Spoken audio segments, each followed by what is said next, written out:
If your garage door suddenly won't open, is jammed, or will only open a few inches, here's how to figure out if it's something you can fix yourself or if you need to call in the pros. Start by pressing the wall button. If you hear the motor moving but the door doesn't move, it points to something mechanical. So let's start there. If the chain or belt is moving, make sure the trolley is engaged by pulling down on the emergency release handle until you see it click upward. Then try the wall button again to see if that solved the problem. If your motor is running but your chain or belt isn't moving, that points to an issue with a gear inside your opener. You'll want to call in a pro for that.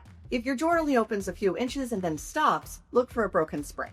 Over the top for a torsion spring, and along the sides for an extension system.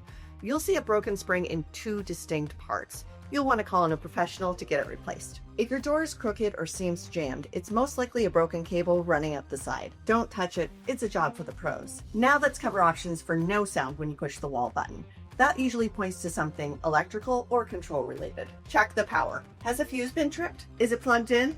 This is a fix you can handle. If your remote doesn't open the door, but your wall button does, try these three things. Change the battery, reprogram the remote, turn off that pesky vacation lock button. You may have just accidentally hit it. And finally, if your remote works to open your door, but your wall button doesn't, you most likely have a wiring issue best handled by a professional. If your door won't open, there's a lot of things you can handle yourself. But if your door is stuck, crooked, or a spring or cable is visibly broken, it's time to call in the pros. We vow to wow. Precision Garage Door Service, a name you can trust.